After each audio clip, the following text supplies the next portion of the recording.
Bismillahirrahmanirrahim. Assalamualaikum warahmatullahi wabarakatuh.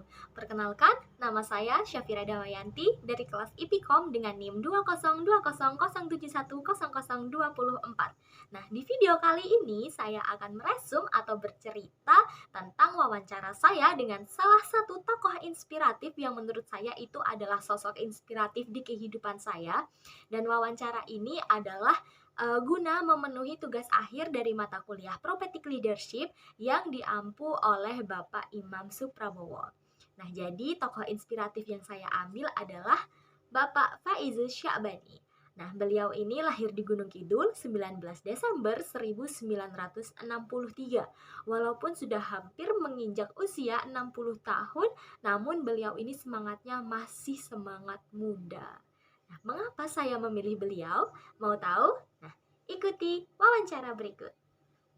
Nah, Bapak Faizul Sya'bani ini sangat terkenal di Gunung Kidul ya. Menurut saya tuh kayak siapa sih petinggi Gunung Kidul yang nggak tahu beliau kayak gitu.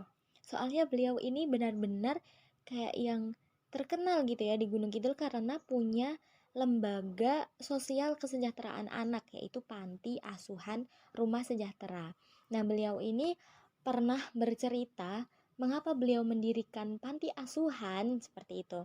Jadi sebenarnya di awal itu beliau tidak ingin mendirikan panti asuhan, tapi beliau ini pengen mendirikannya pondok pesantren seperti itu. Tapi karena pengurusan pondok pesantren ini agak ribet, harus ke sini, ke situ dan lain-lain, maka beliau memutuskan untuk mendirikan panti asuhan yang kepengurusannya itu pembangunannya tidak seribet ketika mendirikan pondok pesantren. Karena beliau dan keluarga sudah memiliki keinginan yang tinggi untuk membantu orang, jadi beliau ini harus intinya saya harus cepat-cepat untuk mendirikan pondok pesantren ini karena saya ingin menampung anak-anak yang ingin belajar agama, yang mereka ingin diatur kesehariannya agar menjadi pribadi yang hebat seperti itu. Tapi karena pengurusan pondok pesantren ini lama dan sedangkan keluarga dari beliau ini ingin segera menolong orang, ingin segera untuk mengasuh anak-anak asuh agar mempunyai kepribadian yang baik, maka beliau mendirikan panti asuhan yang untuk membangunnya itu tidak sesusah ketika ingin mendirikan pondok seperti itu. Nah, jadi dari situ saja sudah terlihat bahwa beliau dan keluarga itu sangat menjunjung tinggi kata menolong sesama orang lain seperti itu.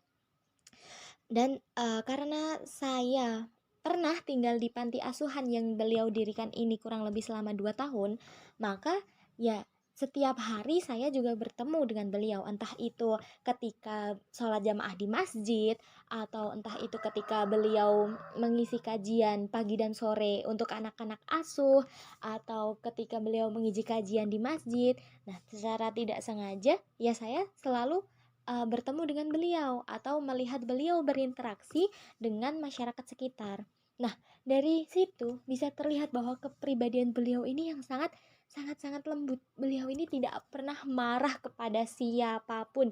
Bahkan ketika anak asuhnya itu melakukan kesalahan sebesar apapun, pasti beliau itu menanggapinya dengan senyum terlebih dahulu, setelah itu mencari apa akar masalahnya, setelah itu dinasehati.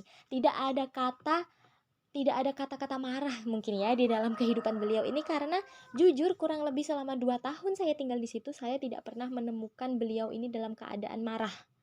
Yang ada itu hanya tersenyum dan selalu menampakkan wajahnya bak malaikat ya, selalu bersinar mukanya itu, terus selalu membawa keteduhan hati gitu kalau semuanya lagi ngobrol sama beliau.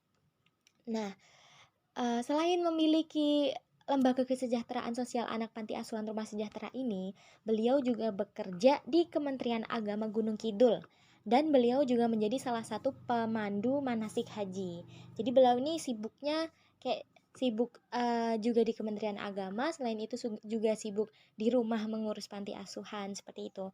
Nah, kebetulan karena beliau ini sangat sibuk dan kebetulan saya juga berada di Jogja, tidak di Gunung Kidul, maka saya mewawancari beliau melalui WhatsApp seperti itu. Nah, pertanyaan yang saya ajukan adalah apa yang menjadi motivasi Bapak dalam mendirikan panti asuhan rumah sejahtera ini? Nah, tadi kan sudah saya jelaskan seperti kayak latar belakang mengapa PARS ini bisa didirikan. Nah, terus dari jawaban beliau ini bercerita bahwa moto yang dipegang oleh keluarga saya dari dulu hingga sekarang adalah tolonglah sesama, pasti Allah akan menolongmu. Seperti itu. Tolonglah sesama, pasti Allah akan menolongmu. Jadi, mendirikan panti asuhan rumah sejahtera itu adalah suatu bentuk pengimplementasian dari kata tolonglah sesama. Nah, urusan pasti Allah akan menolongmu itu biarlah menjadi urusan Allah, kata beliau. Jadi kayak yang seperti sudah saya katakan tadi bahwa beliau dan keluarga ini sangat-sangat berorientasi untuk menolong orang, untuk membantu orang, untuk mendedikasikan dirinya kepada orang lain, membantu orang lain, karena moto dari kehidupan beliau dan keluarga, atau beliau ini dari keluarga yang bisa dibilang Bani Syahidi kayak gitu ya. Bani Syahidi ini mereka mempunyai moto tolonglah sesama, pasti Allah akan menolongmu.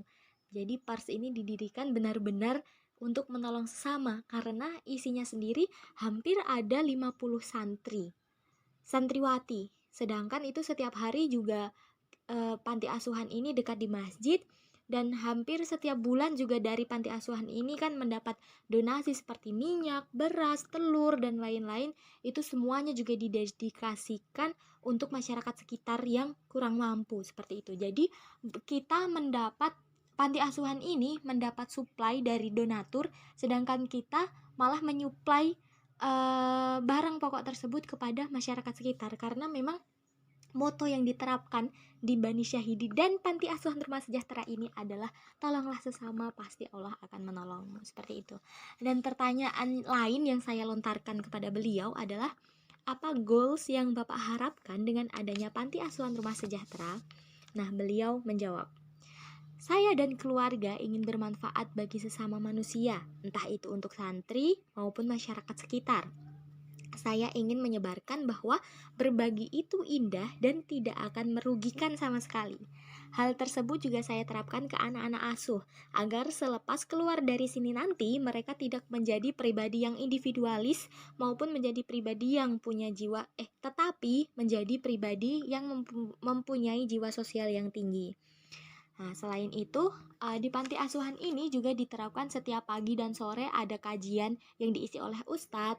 Selain itu ada hafalan Al-Quran, sehingga beliau ini ingin ilmu agama yang diajarkan di panti asuhan itu juga menjadi bekal untuk anak-anak asuh ke depannya setelah keluar dari panti asuhan tersebut.